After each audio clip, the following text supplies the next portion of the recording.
travel demand and travel demand modeling. And I will give you a brief idea how we do that.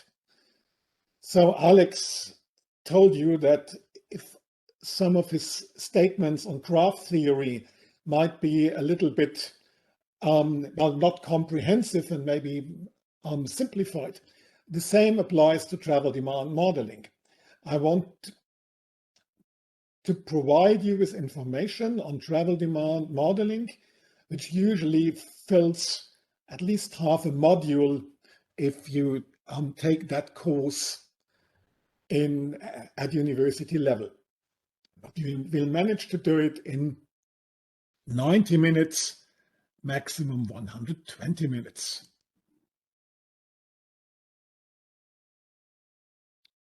When we talk about transport, we talk about people, we talk about us. And we want to understand the behavior of people. So this is why we need to look at human beings. Human beings have a certain status in life. They are pupils at school, students, they are employed persons, they are retired persons. They have certain values, what they like, what they do not like. They have experience, maybe experience that public transport is reliable or not reliable. They have a certain amount of money, income, and they have commitments. They have to do certain things. They have to earn money. They have to take care of the kids. So you have certain obligations. And, well, as human beings, we have needs. We are hungry, we want to eat, we need food. We are tired, we want to relax, we want to sleep. We want to meet with people, maybe personal. Today we meet via a web meeting. So we can talk to a certain extent. You want to have contacts with friends. You want to make your family happy because you take them on holiday, you pick your kids up from school, whatever. It's not just about you. And there's something like self-fulfillment. Maybe you want to be acknowledged, you want to be important, you want to have fun, whatever self-fulfillment means for you. Now those are needs, and to fulfill those needs, we do something. We behave in a certain way. If you are hungry and the fridge is empty, you go out, you go shopping, you consume something, you buy a pizza, a frozen pizza or whatever. If you have more money, maybe you go to an Italian restaurant. But in some reaction, you behave, you consume something. You have certain social behavior. You go out at night, meeting friends, go dancing, other people rather meet doing sports. Well, and since there are several activities you cannot perform at home, you also consume mobility. That leads to travel behavior. So you consume something, you move. You select the mode, you select the destination. And by doing so, we have impacts. We do it with a purpose. The main purpose is positive impacts. Satisfied needs, no longer hungry, having a good feeling. We had a good day out walking. At the same time, we have negative impacts. We always consume resources. You eat meat, maybe you should eat more vegetables. You drive a car, maybe you should cycle more. All that produces emissions, and in the case of transport, it may cause congestion. So this is a simplified perception of the world. And now we can ask ourselves as engineers, as mathematicians who want to influence the impacts in such a way that we maximize positive impacts and we minimize negative impacts. And for that, what can we do? Well, we could influence the needs of people, but I think this is a little bit strange. I don't want to tell anybody, oh, don't do that, don't be hungry, but we can try to influence the behavior. And as engineers, well, we notice that there's certain constraints, there's a certain natural environment. Maybe it's rainy, it's in Dubai or other places, it's hot. So if it's hot, you don't like to cycle. If it's rainy or cold winters, you don't want to cycle. If there's a mountain, you need to make a detour to achieve your destination, or yeah, you need to climb the mountain, which is not nice if you do it with a bike. So we have certain constraints which we need to consider. At the same time, we have choices. And if you look at transport, you have choices. You can buy a car, you can buy an electric car, you can buy a car which with low energy consumption. You can choose public transport. You can buy a bike or an e-bike. That only works if you know about the choices. So information available to make choices available is part of engineering. We provide public transport. We provide vehicles. Now, the knowledge of choices is information. And also that is part of engineering. If you have an app informing people about possible choices in public transport, that could be the availability of connections. So you can choose from travel options to get to your destination. Then we have cost components for each choice. We can change the cost. We can make public transport cheaper. We can make car more expensive. So in this way, we can influence the impacts. So why am I telling that? I'm telling you that because what we do, we influence decisions. So the important word now is decisions, because I want to talk about decisions we take as citizens, as travelers, and how we can influence those decisions. And here you see a list of decisions we take. At the top, you see long-term decisions, and at the bottom, you see short-term decisions. You decide to rent a house or to buy a house. You decide to you apply for a job position somewhere. Maybe you look for a school for your kids and you decide, oh, I'm not going to take the closest school because I want to have the better school, which is somewhat further away. So you make choices about locations. You don't do that on a daily basis, sometimes every 10 years maybe. Now then, you see that you have certain obligations, like you need to go to work, and you observe the space and you see, oh, it would be good if I had a car. So because of your location choice, you may find it necessary to buy a car, or if you have good public transport, you may want to buy a season ticket, which makes public transport cheaper. So this is the first steps. Then you choose every day, depending on your needs, you get up in the morning and you think, oh, I have to do certain activities. Some of those activities you don't really choose. They are already well decided because of your state. Yeah, because at some stage it happened that you got kids, and then for the next 18 years you need to take them to school or take care of them, chauffeur them to football, whatever. So some of the activities, of course you do it voluntarily, but some of those true activities are mandatory activities at certain places. Other activities are free to a certain extent. You can choose whether you want to go on holiday or not. Then you take destination choice. In some cases, again, it's given because your work location is already decided on, but you may have different locations for shopping, for example, or for your leisure activities. Then comes mode choice. Think about it. probably on some days you look out and say, today I cycle, or you use public transport, but mostly it's influenced whether you have a car or you don't have a car and on the type of trip you have to do. Often it's medium-term decisions you take. We determine about departure time. This is important because peak hour is a problem of departure time. We often have free capacities in our network, but at nighttime, and people depart during morning peak or afternoon peak.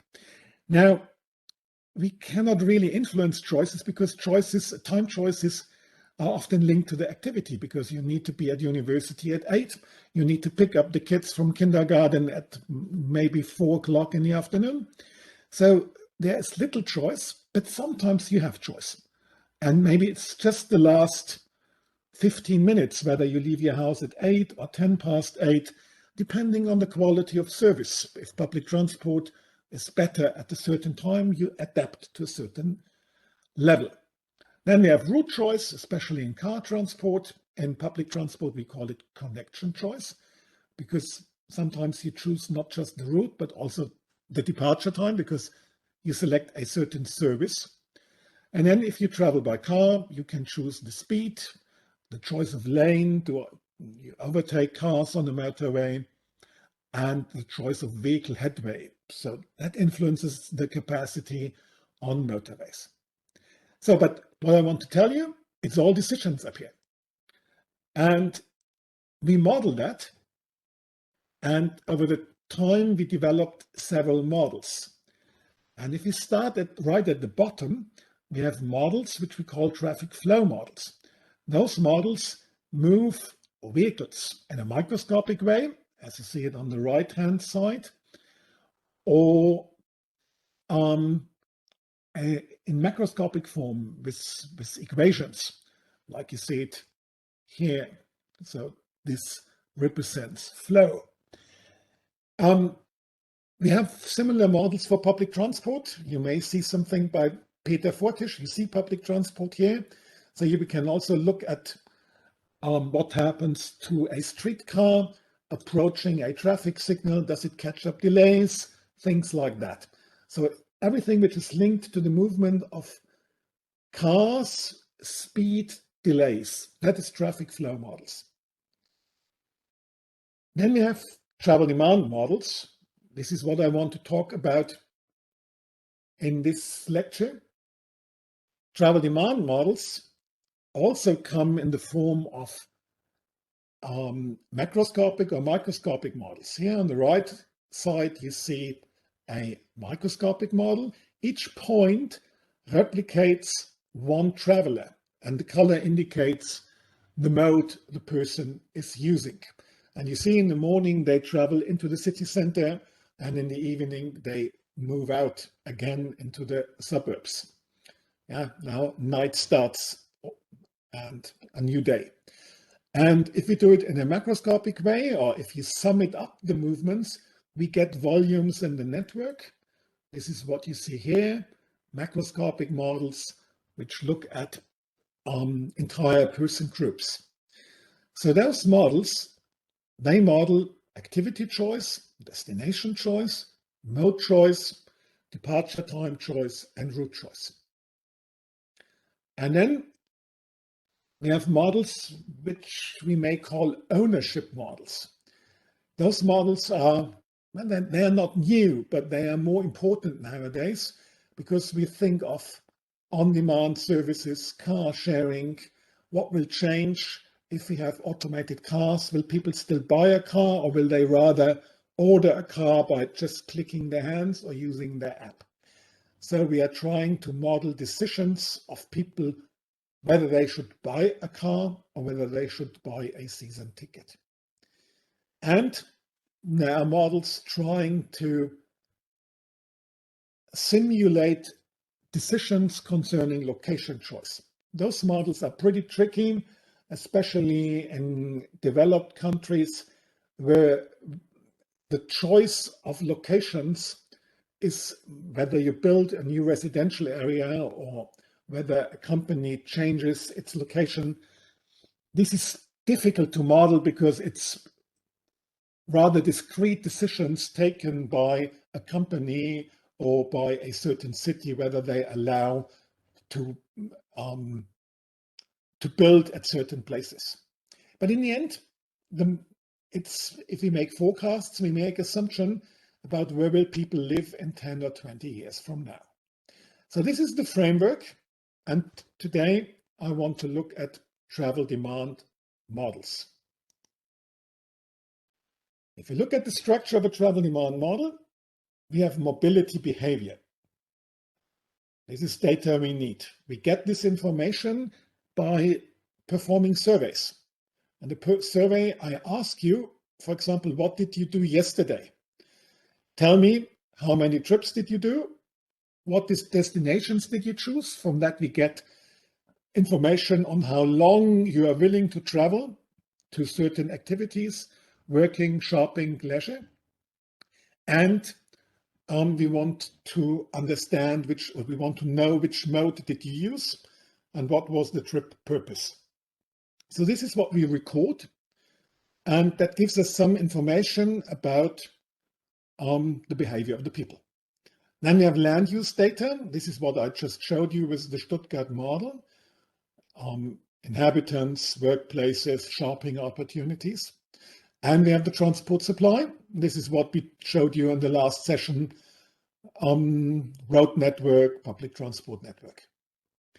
Then this is the input. And then we have our travel demand model. We will look at that into more detail, but it's a model which replicates the decision-making processes leading to movements. And as a result of that model, we get output. That is traffic flows. As flows, I mean origin, destination, from where to where, maybe by mode. We have traffic volumes on the road in public transport vehicles. We get information on the quality, trip time, number of transfers. So there's a large range of outputs. And this is what the model does. Of course, this entire model is embedded in a data model. We talked about that. And we model with a purpose. We want to know something. We want to know whether our plan is good. So we have some type of evaluation model. And depending on the result of the evaluation model, we modify either the transport supply, sometimes also the land use. And you can say, oh, that's not a good location for a residential area, because if we allocate inhabitants here, this will lead to more car traffic. Rather, let's check if we have empty space near commuter rail stations, for example. So we modified. We can also modify the transport supply, for example, by providing a good public transport supply. And this modification can either happen manually, we already talked about that, or using some type of algorithm. So this is the framework. Now I want to focus on that in a bit here, on the travel demand model. Now, how do we model travel demand? We already learned that we have different activities, different decisions. So the first one is demand for activities. It's evening, you want to go out, you want to see people. This is your need. You perform an activity, a leisure activity. Destination choice. Usually you have more than one option, maybe 3 pubs.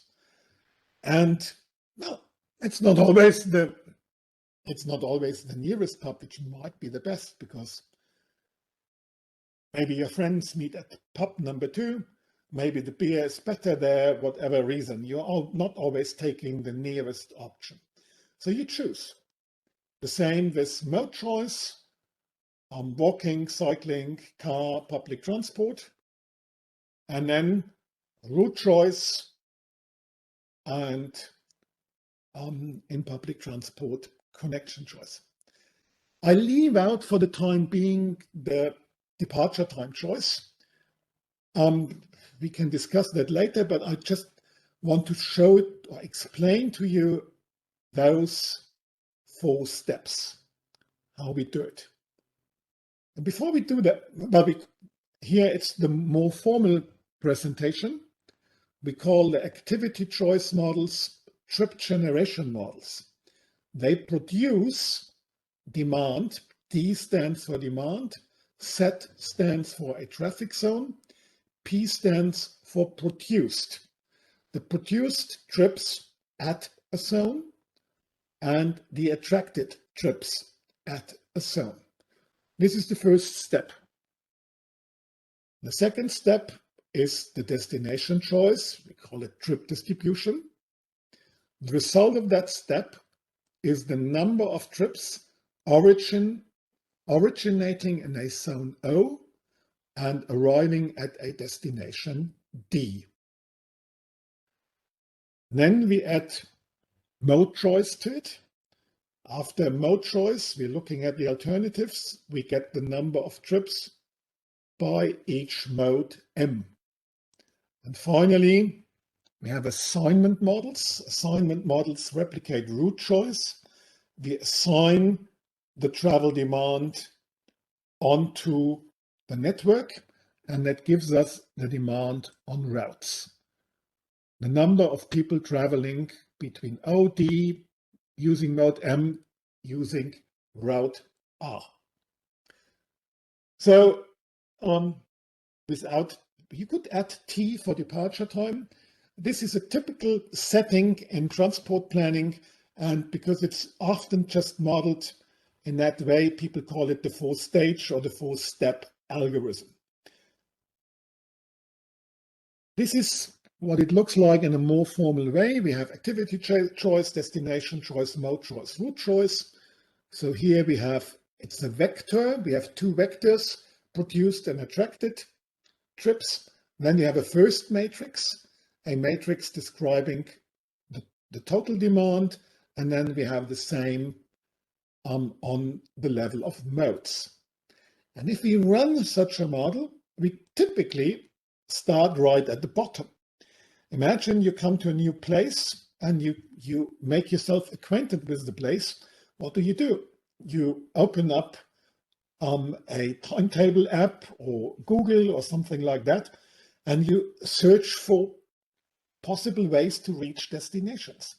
So you look at the transport supply, and well, because people already have a certain behavior, whether they want to have the shortest connection or the connection with the least number of transfers, the behavior already influences route choice to a certain extent. What we do in our models, for every OD pair, we compute the skim matrices. Yeah, this is what I showed you. The travel time by car, by public transport, the number of transfers. That comes from the transport supply. So in that step, we take the graph, which is rather complicated, and transfer that graph into a matrix. And this matrix describes our supply quality. And later on, it will influence destination choice and mode choice. Then we start at the top. For every person living in our study area, we have information on, well, we have land use information that provides us with the number of people living in our study area. And we have data on travel behavior. How many trips do people make? And what is the purpose of a trip? That gives us the produced trips. Then this is input. So in that case, land use influences destination choice. Travel behavior here describes the willingness of people to invest time to cover distance. Yeah, if you go to a bakery, maybe you have a limit of 10 minutes. If you go to work, maybe it's 30 minutes, maybe it's 60 minutes. So we get information on the willingness of people to invest time to reach a certain place. And you can observe that the travel time distributions and the mean travel time depend on the trip purpose. This is how we calibrate destination choice models. And for mode choice, I already told you, we ask you what means of transport did you use yesterday or what mode of transport. But what we do, we ask people, okay, what was your origin, what was your destination? And you say home, university, and I took the car. And we know in the survey the origin and the destination, and we use our model and say, okay, in our model it says car is 20 minutes. This person reported maybe 23 minutes. Usually the model says 23 and the people report 20 minutes. So we use the data from the model, 23, and we add the travel time of all alternative modes. Maybe public transport, 30 minutes, cycling, 35 minutes. And we use that to estimate our travel behavior. So depending on the ratio, the travel time ratio, or the differences in travel time and number of transfers, other factors, we get information on travel behavior. And that is the input to our mode choice model. So this is the general setup. And now I will go step by step through those stages. And we have one common thing over all stages, that is decision modeling. So before I actually start with one of those stages, I want to talk about decision modeling. And I use an example from public transport planning. On the left side, you see a network. So we have a railway and we have a road network. And in our example, we are just looking at people traveling from A to X. And they can take the bus, transfer free to X city. Here you have the timetable. It would take them 45 minutes. And this is the line here, the solid line. And you see, it's not a periodic timetable in my example. To a certain extent, it's an irregular timetable. They have the choice to transfer here, and the train is faster. So if they take the train, they arrive earlier at their destination. So here they would have to transfer. Alex showed us how we would code that. And then they could transfer to the train and they would arrive earlier at their destination. Here I created a situation where transfer would be stupid because the train already departed. And here the coordination is not as good. The transfer wait time is larger.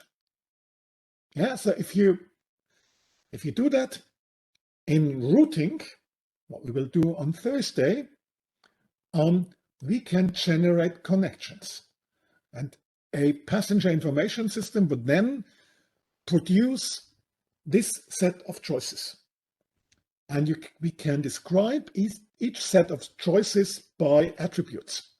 For example, time and number of transfers. Maybe there are other attributes like cost or whatever may be important. For example, a saturation level on the bus or on the train. So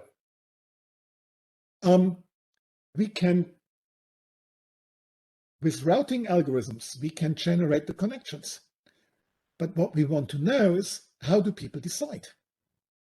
And this is why we do decision models here on the level of routes or connections. And you see there's good reasons to take the bus, because you don't need to take a transfer. There's good reason to make a transfer, because you will reach your destination faster. So what would we expect? What would people do? Would all people behave in the same way? Probably not. Now, how can we model that?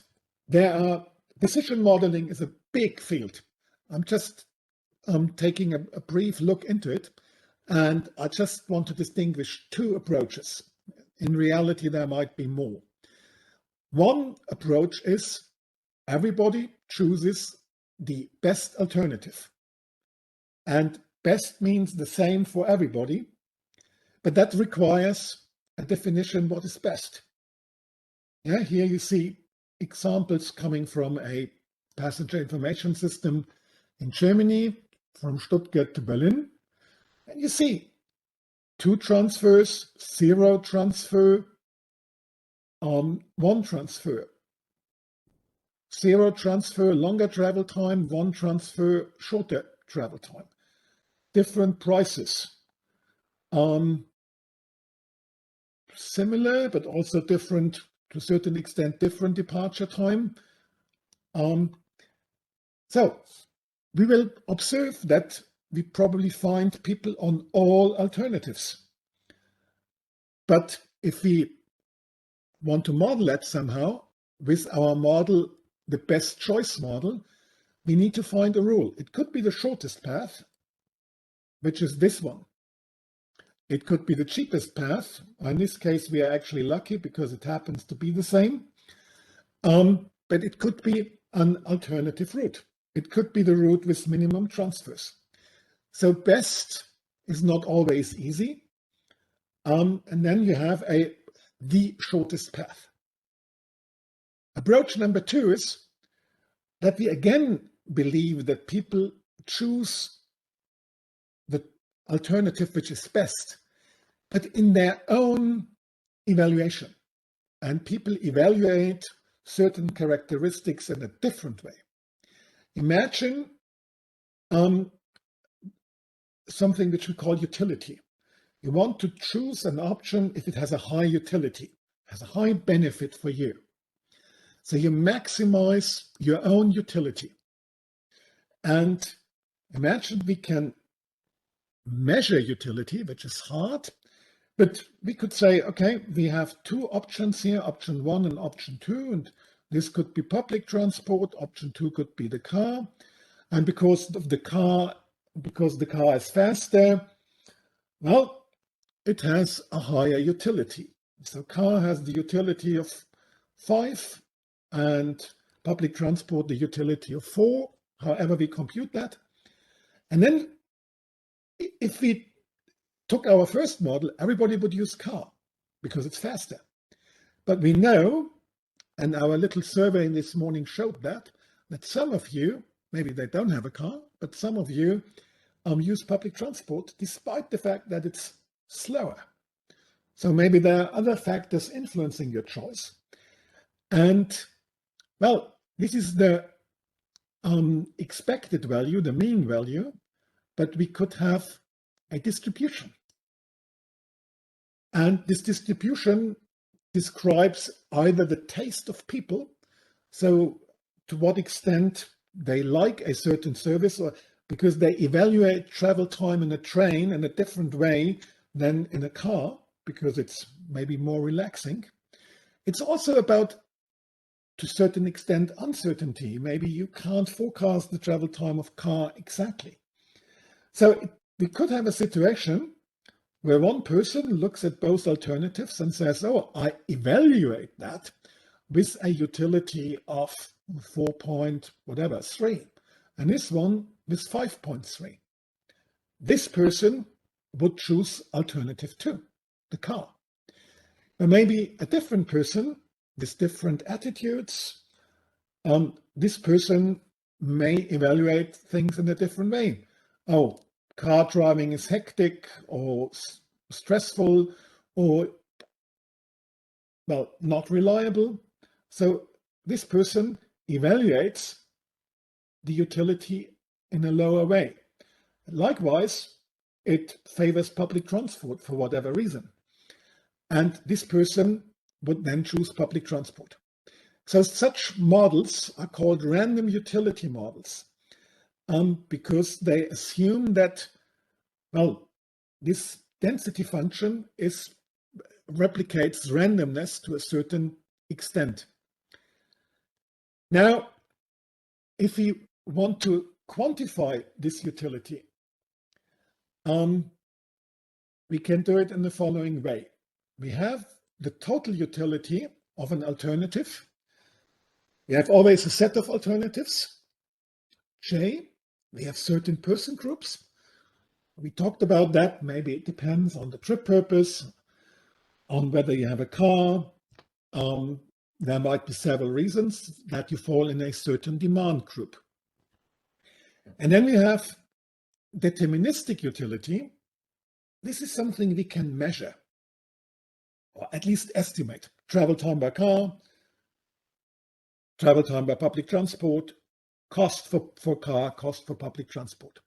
And then we have this error term. That is the random term depending on each individual. Now, if we apply that concept, and this is what we do, we try to compute the deterministic utility value. That can be, doesn't have to be, a linear combination of various factors providing utility, or in our case, it's often a disutility. Let's take an example. The utility of a journey using public transport for the person group students may be influenced by ride time. And this is a negative utility because you don't want to spend time. And for each transfer, again, a negative utility. And if you look at those two values, and if those values were observed somehow, you would say, okay, one transfer is equal to, if that was in minutes, to 5 minutes additional ride time. But students, maybe because they don't have a car, or maybe because public transport is better than cycling, they give it a constant utility, 1, a bonus. It's called the constant alternative. This constant alternative contains all the information we cannot explain exactly what it is. Comfort, other things we cannot measure. So this is the first part. And then we have the stochastic utility value. That is a little bit more tricky because we need to make assumptions on the distribution, and researchers and publications apply a normally distributed value. But, well, once you implement it, you notice that the normal distribution is not nice because, well, you have to integrate, and if the number of alternatives is large, that is difficult. So researchers came up with different models which are easier to compute. And one of those models, but actually the most common one, uses a Gumbel type 1 distribution. And without going into detail, if you apply that, you end up with a very simple, very nice equation. And this equation is called the Logit model. The Logit model computes the probability of a person group J for choosing the alternative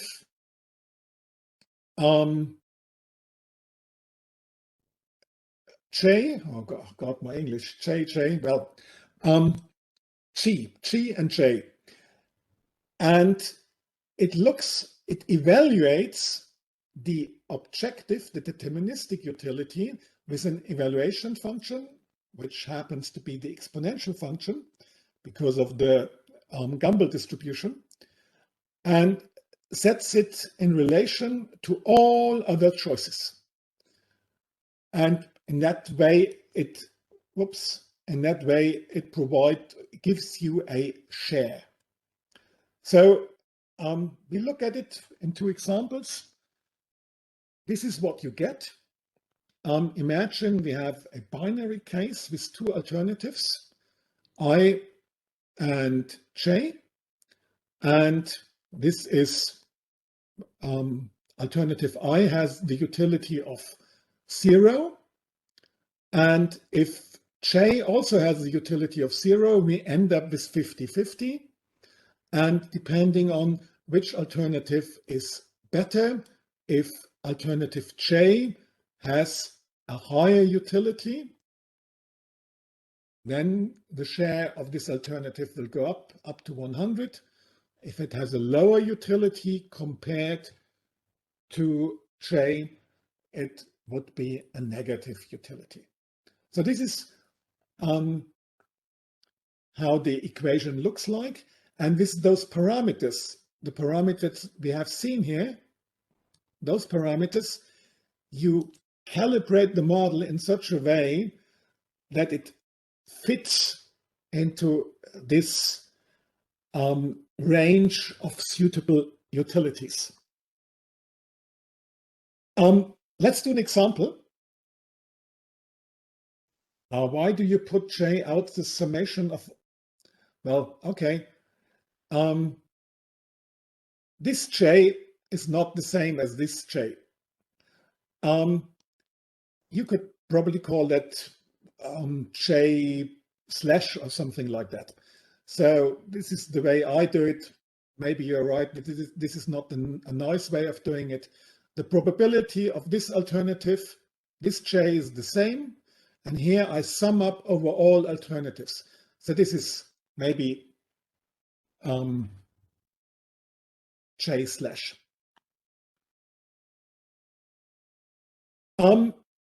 Let's look at an example. Imagine we have two alternative routes. They have a different trip time, 30 minutes, but no transfer, 20 minutes, one transfer. Now, the first thing is get your choice set right. In this example, you have two choices, and they have two attributes, trip time, number of transfers. We want to distinguish two person groups, students and retired persons. Person group number 1, person group number 2. Let's assume we have a survey, and from that survey, we could derive parameters. That is a big issue, how to derive those parameters, but we have statistical methods of doing that. That would be too far for today. We have parameters evaluating the time and the number of transfers. And you already see that retired persons in this model state that they try to avoid transfers. So the disutility of one transfer is much higher. Now we compute the deterministic utility for each person group. We take minus 0.1, which is this value, multiplied by 30 minutes, this utility travel time, this utility number of transfers. As there is no transfer in route number 1, it's just minus 0.1 multiplied by 30. We get a disutility of 3. If you do it for the retired persons, it's just the same. We get a difference if we look at transfers, because here transfers are evaluated in a different way. And if you compare the two values, you see that this utility is higher for the slower connection, but higher for the faster one with one transfer. With the retired persons, it's different. So then we compute the shares, and for that we use the Logit model, which uses the exponential function as an evaluation function. And by doing that, we get the shares 40%, 60% for person group 1, and 69 and 31% for person group number 2. So this is the basic idea, that we are able to model decision in such a way that we can determine the parameters, that we can determine the variables influencing the choice, and parameters and variables are connected in such a way. Using the Logit model is an assumption. There are several models around on the market. The Logit model is a model which looks at the differences of utilities. So you look at the differences in time. There are other models which look at the ratio. It's a different thing whether you say I need 10 minutes more or I need 20% more. There are discussions which models are better or worse, and there are combinations of the models. But just for the time being, for today, the most common model is the Logit model, and this gives you an idea how we model decisions. If we model, we can model demand in a macroscopic way or in a microscopic way. And that microscopic is more detailed, macroscopic is more aggregated. The main difference is, looking at demand, we model individual persons. So each person takes a discrete decision. This person decides, I go to destination A and I either take public transport or car. So it's a yes-no decision. In macroscopic models, we work with probabilities. 30% of the people traveling to that destination would use public transport, 70 car. So we work with probabilities, we work with fractions of demand. In the end, the theory behind it is pretty much the same. What you do is you round the demand on a different way. Here I round the demand at the very end. Here I round the demand by having discrete decisions. Discrete decisions have advantages because they are sometimes easier to understand. But as you draw random numbers, you need to perform several simulations.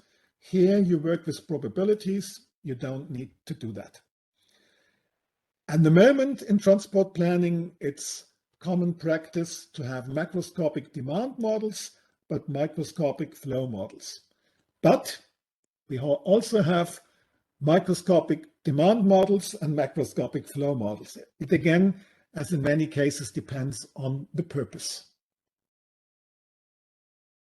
Now, before we start our modeling process, I want to take a brief look again at a demand matrix, because, well, we have certain ways we label the elements in that matrix. So we have here the demand from zone origin to destination. We sum up all values of a row. So we sum up over all columns. We call that here the row sum. The row sum describes the produced traffic, and the column sum describes the attracted traffic.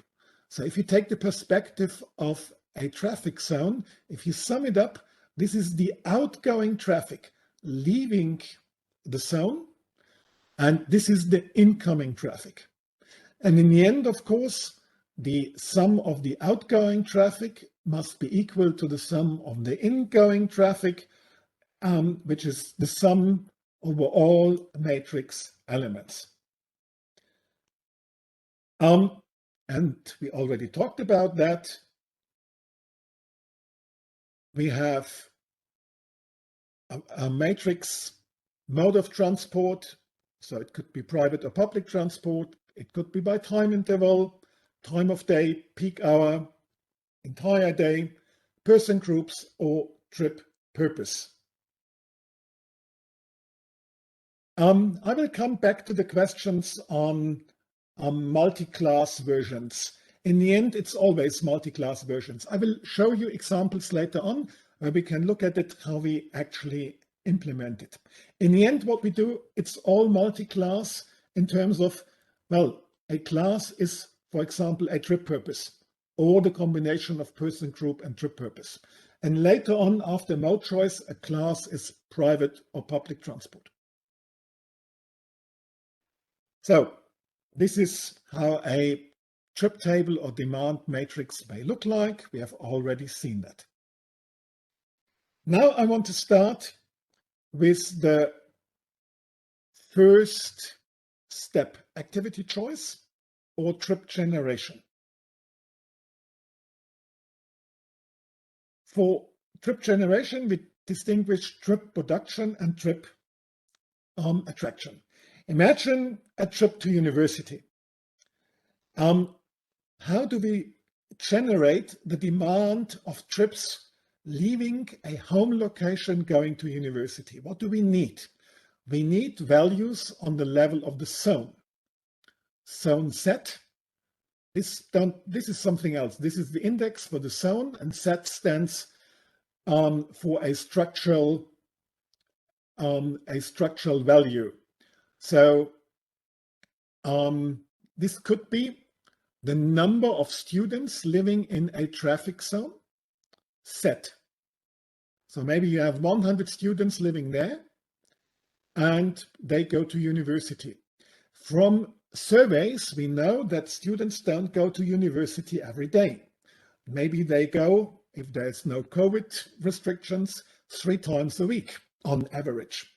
Then our mobility rate for that demand group J would be 0.6 if we are modeling an average day, Monday to Friday model. So if you have 100 students living in a zone, we would generate 100 multiplied by 0.6, 60 trips outgoing from that zone. Maybe there are other factors influencing it. I can explain that on the attraction side. We could, for example, say that every student place at university attracts students. And maybe that is one then. But imagine we want to go to some leisure activities in the evening, and you go downtown and you want to compute the attraction of various zones downtown, and you may have pubs and you may have restaurants and you may have cinemas. This is why we sometimes have more than one structural value explaining one trip purpose. So this is the first part. From observations, we know how many trips people make, and we link it with structural values. I want to do that in a little example. Before I do that, here you see typical classes or segmentation of demand. You see person groups, employee, white collar, blue collar. Why is that the difference? White collars travel somewhat longer distances, but they sleep longer. Blue collars need to get up earlier in the morning. White collar workers maybe use the car more. Blue collar workers, they work in a company, construction plant. They are more likely to use public transport. So we have different types of person, and depending on where we do it, we say, okay, it depends on car availability or whether they have a season ticket. In some places on that planet, it depends on the income. We have low income, high income groups. So we distinguish the person groups into groups which have a similar behavior, for example, in terms of trip rates. And then we have trip purposes. For example, if you go shopping, you may go daily shopping, that is to the bakery, to the supermarket, which you maybe do 3 times a week, and shopping to furniture shopping or shoes, whatever you need. Maybe you do that every 2nd week. So it's linked to other frequencies and to other places. So this is why we distinguish trip purposes. And each of the combination forms a demand segment or a demand group or a demand class. It's always, well, I mean the same by it. Here an example coming from a survey, not looking at a specific person, but rather at an average person. Here you see trip rates in Germany. People make 3.3 trips every day.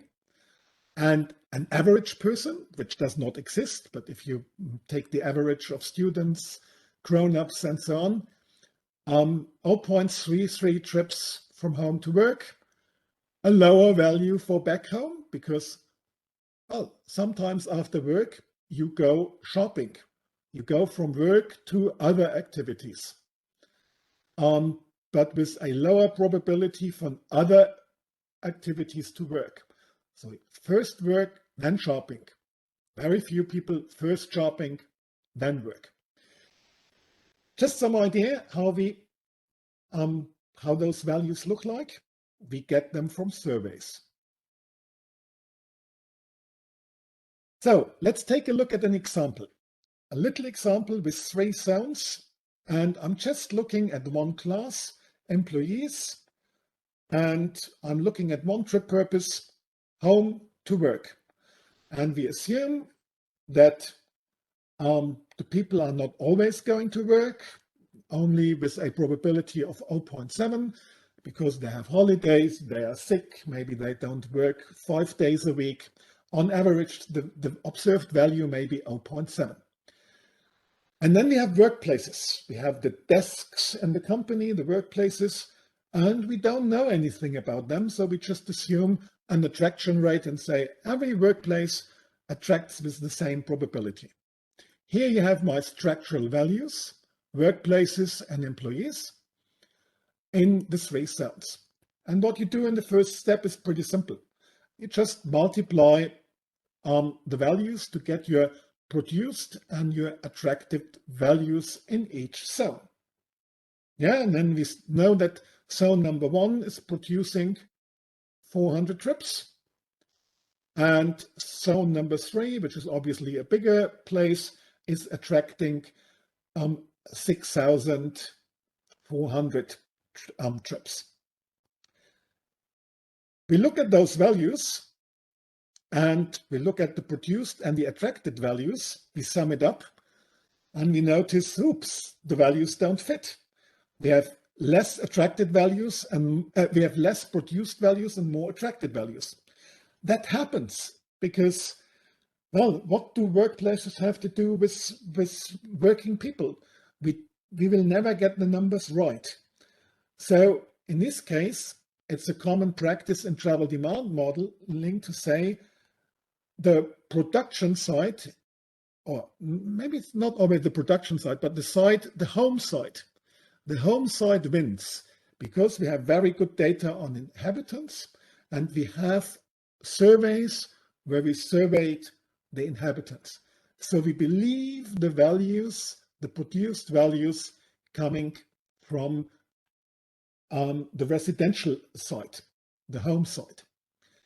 And for that reason, we balance our trips, and for that we compute a factor which says, okay, with the factor which we need to correct to adapt the attracted trips. In this case, it's 0.7, and if I multiply everything by 0.7, I'm done with my trip generation. And what is the result of trip generation? We have a trip table, but we only have 2 vectors. The vectors describing our row sums and our column sums. And you generate this table for each class.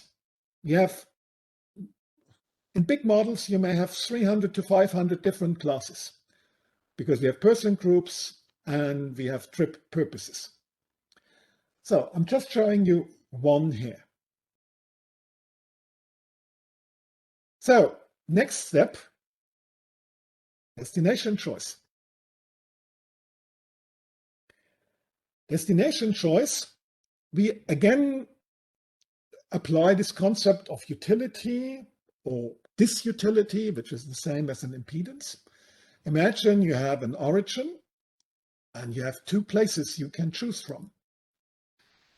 Well, we know that maybe not everybody's going to the closest place. Remember the example of the pubs. But if they have the same attraction, probably more people would choose this destination. But with a shopping center, you have the local supermarket and you have a big shopping mall. And maybe the big shopping mall is further away. So your utility is influenced to a certain extent because here you only get 50 brands of yogurt. Here you get 200 brands of yogurt, and that makes your life a better place. So this is why you go to the shopping mall. Now we can understand, describe the utility as the attractiveness of a destination minus the disutility, which is the impedance. We get something from traveling to a place, but we invest something that is the trip impedance. And the difference describes the utility. Difference, again, because it's a Logit model and it assumes that we look at differences. So in this way, we can model that big places are more attractive than small places, big employers, small employers, and we can include the impedance, the distance, or the time. Now again, I'm just showing you one type of model here. There is a range of models how we can model trip distribution. This is a pretty simple model I'm showing you here, which again is, well, very similar to the Logit model if you apply the exponential function. So what do? We compute the number of trips from origin to destination. The second part of this equation describes a share. So we have, well, again, the D is a different D. We have one destination, and this destination has a certain attraction, for example, shopping utility, and a certain distance. So a disutility. We will look at that in a second. So this is the attractiveness of destination D, which competes with all other destinations in our set of zones. And this gives us a ratio. This is our produced trips, maybe 100 or our 60 trips to university. And you have 2 or 3 universities which are competing with each other. And this is our share. And we multiply the demand, the generated demand, with the share. And the distance, we evaluate the distance with an evaluation function. And here you see various forms of the exponential function, a negative exponential function. And well, we calibrate it in such a way that the observed distance or travel time is similar with the modeled one.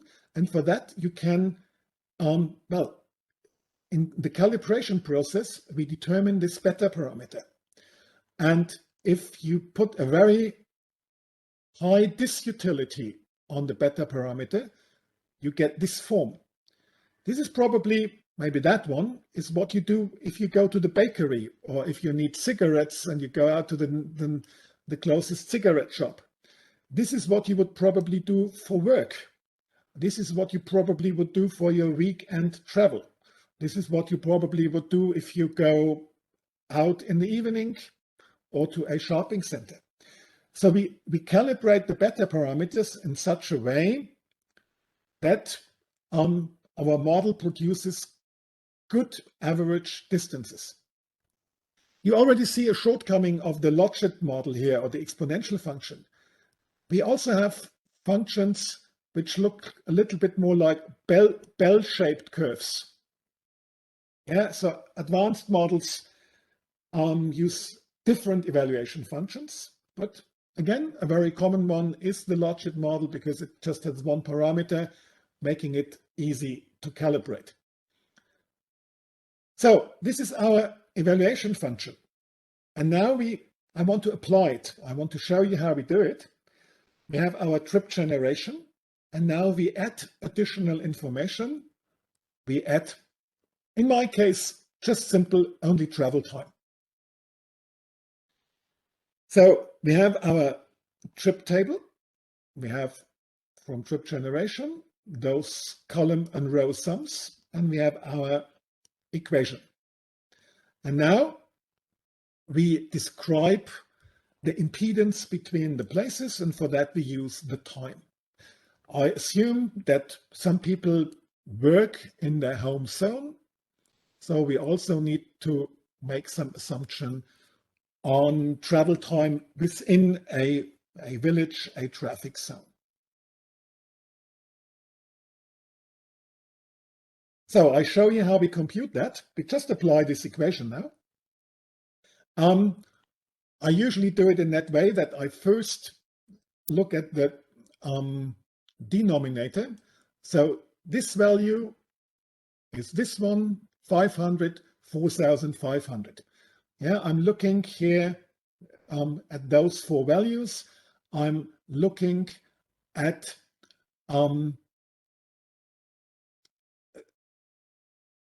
those values, the attracted values dA.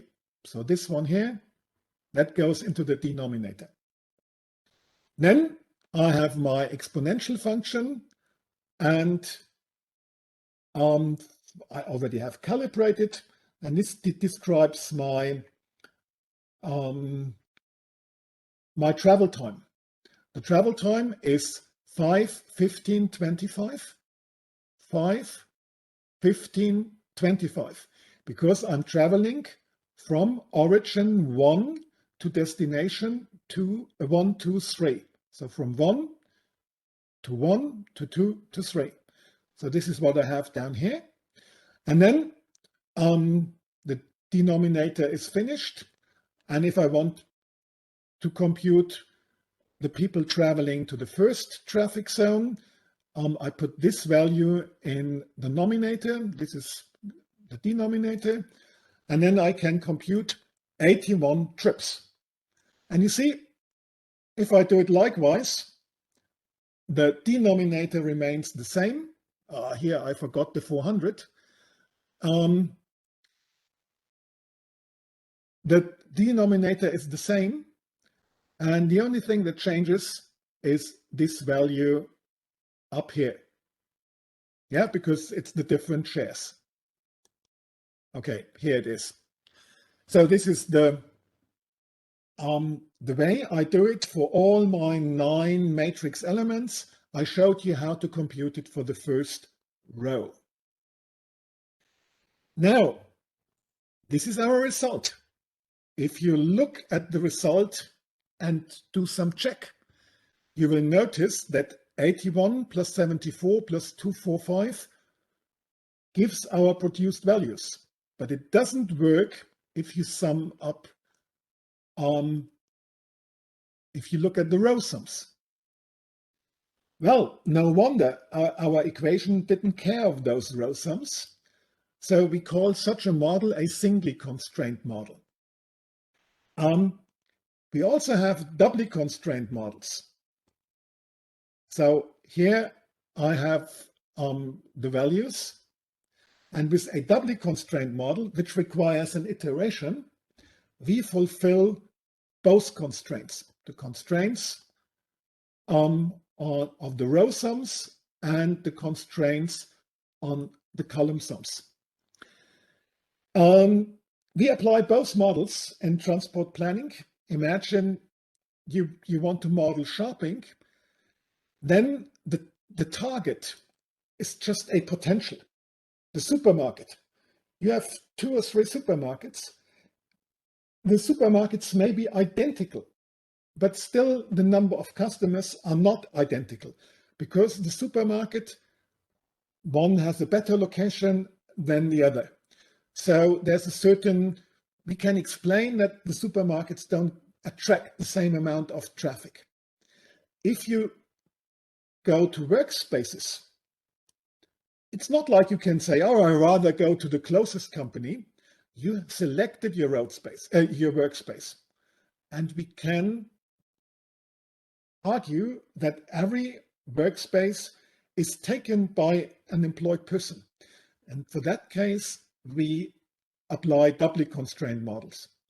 And actually, there are models in between where you say it's doubly constrained, but we allow a certain buffer. We just want to meet a certain range. I'm not showing you how to compute this. It's not very difficult. All you need to know, it requires an iteration step until we reach that state. This is destination modeling. So that is the result. And as we modeled trips to work, you already see that in the morning, people are traveling downtown. Very few travel from the big city to the smaller places. And here you already get an idea how we can include departure time, because we know that certain trip purposes are related to a certain time of day. So if we multiply this matrix and say, okay, maybe 20% leave between 6 and 7, 30% between 7 and 8, 0% between 4 and 5 in the afternoon, then you get time-dependent trip matrices. So this is trip distribution. Then we have mode choice. Mode choice, I make it really short. Mode choice is the Logit model. The Logit model is in its form a good way of modeling mode choice. The tricky thing is you need to get the parameters and the variables right. Yeah, variables would be trip time, cost, number of transfers. Very difficult, service frequency. How do we get service frequency into such a model that if you double the service frequency, you tend to use public transport more often compared to the car. If it's just time, it's not enough. Transport modelers developed for that the term of adaptation time. Adaptation time is something which describes the disutility of not being able to leave your house at any moment. And again, this disutility may depend on your trip purpose. If you need to go to work, you need to be at work on time. So your adaptation sensitivity is, you're not willing to adapt. You want to have a high service frequency. If it's leisure, maybe you don't mind that much. So this is the step number 3, which is modal share or modal split. Just to give you some idea, the model, if we check the model, and the model must be capable to reproduce something like what you see here, that on short distances, we often walk. We hardly ever use public transport. This is difficult in the models because for 200 meters, 300 meters, 500 meters, you don't use public transport because you walk to the stop. Well, and why should you not walk straight to the destination? So going to the bakery with public transport is probably something you don't do. But we need to replicate that.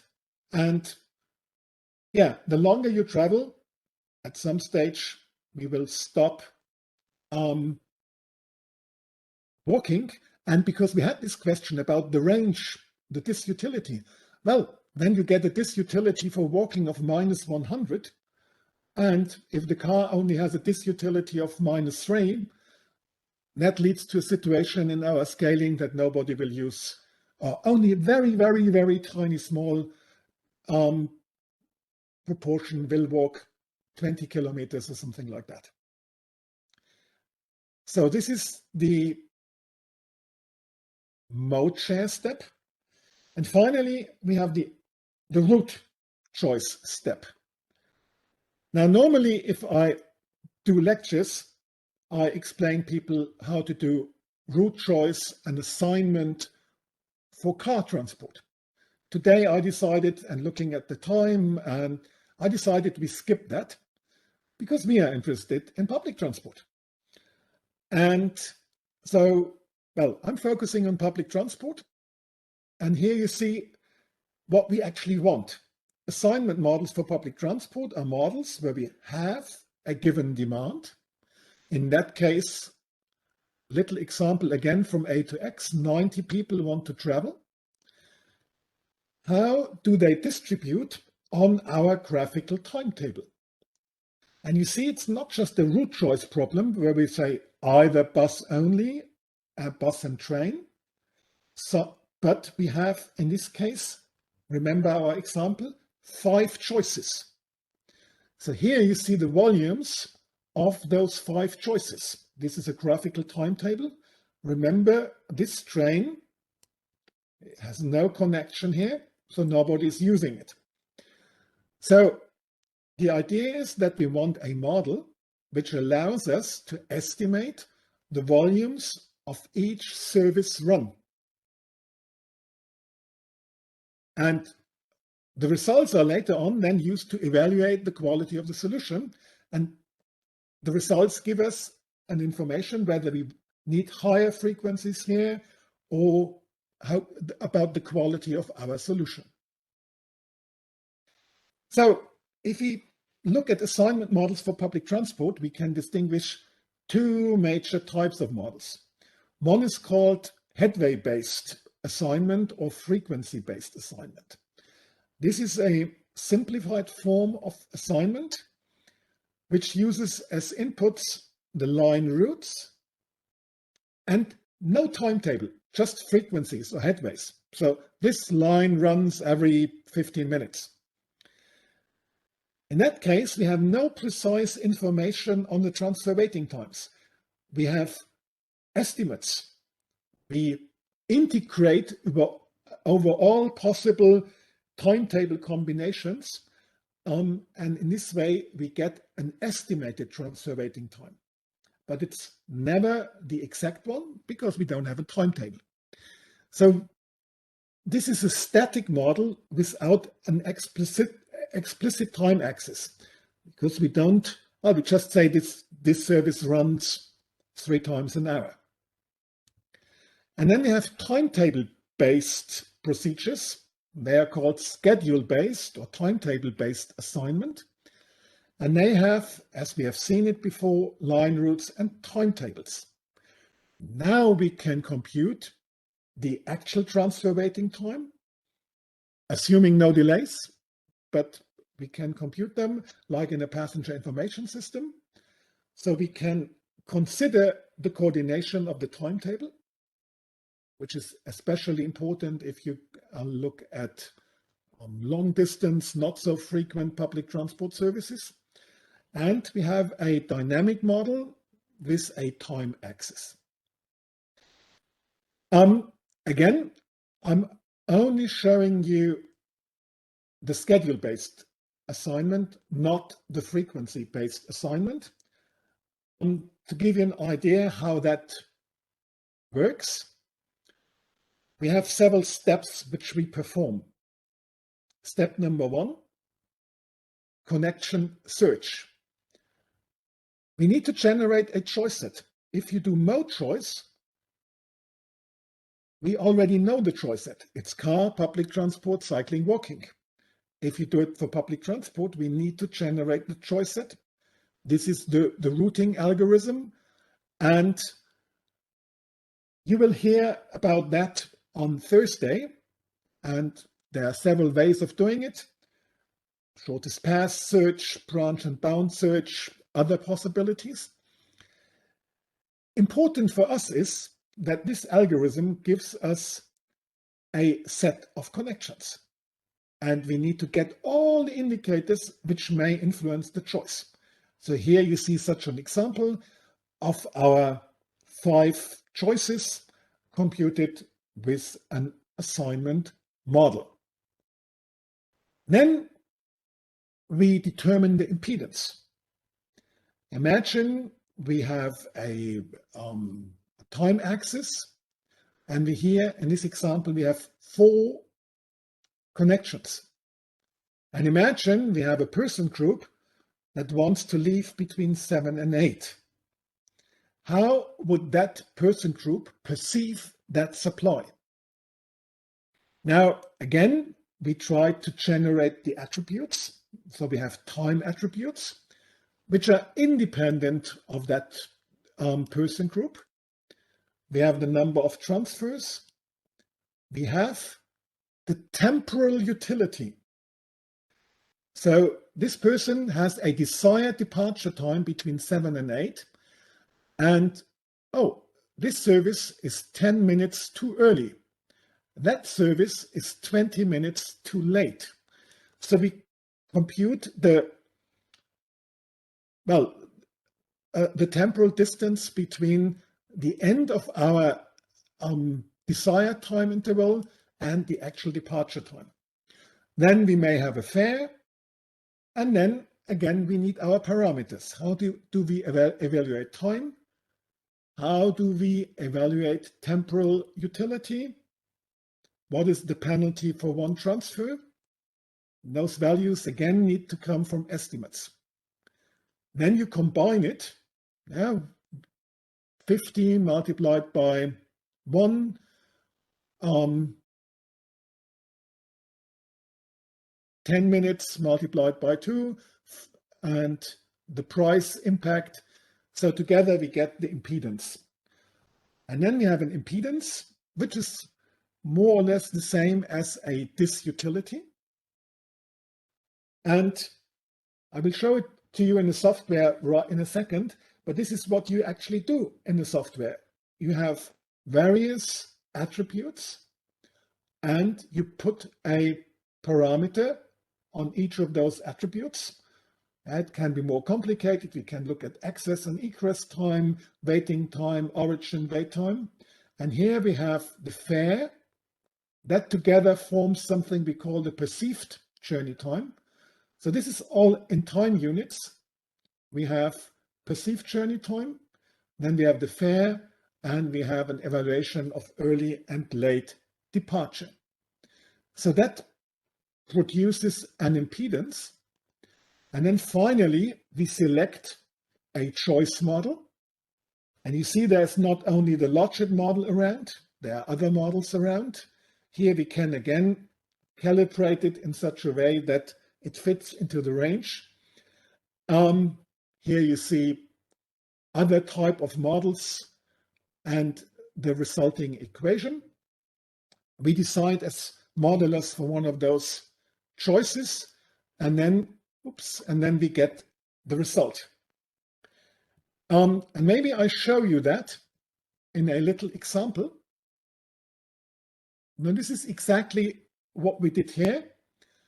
And I have a trip table. The trip table contains 90 trips. I also prepared this version in the timetable. And we can now look at our parameters, and we can alter the parameters. You see, at the moment, we have a penalty of 5 minutes for transfers. We could change that and say, oh, let's maybe just have 2-minute penalty for transfers, and we would expect that more people use the train. So if I run the model, this is what is actually happening. So the model either reacts to changes. This is in the calibration process. Once you have calibrated your model, you would not change that. So this is what we would actually do. We go back to our 34 travelers, but you could alter the timetable, for example. You could look at that one and you say, oh, that's a bad idea. I change it. So we run the model again.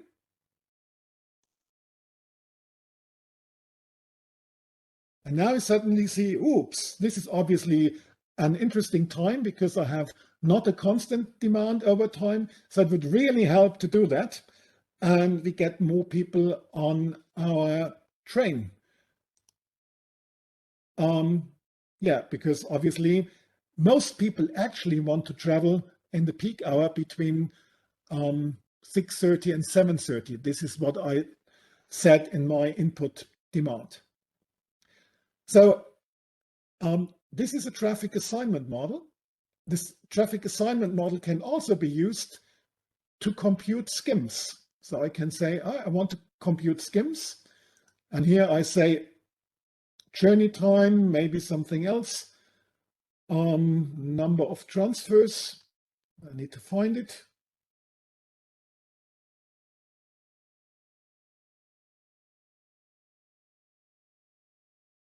number of transfers. Where is it? Number of transfers. And if I run the model again, I would expect to see it here with the skim matrices. I haven't run it. Here is the number of transfers. And you see that now a large number of people transfers. So 79% of all trips transfer. So those are the indicators I can use for my evaluation of the travel demand. And maybe I also show you briefly a simple model which I use for teaching. In this model, you see how we integrate the demand steps. So we have, it's a somewhat different travel demand model, but you have trip mobility rates. Here we look at trip chains. Maybe I'll start a little bit in a different way, demand model. So here I have certain person groups. Sorry, it's in German. Employed person, people traveling to the airport, non-employed person, students. You have certain properties attracting people, workplaces, shopping places. And for those, we generate tours. This is from home to work to home with a certain probability. And then you have a destination and mode choice model. And in the mode choice model, well, it's difficult to understand what we do right here, but we have an impedance matrix, and the impedance matrix is evaluated with certain factors. And in that way, we get our travel demand matrices here for each person group.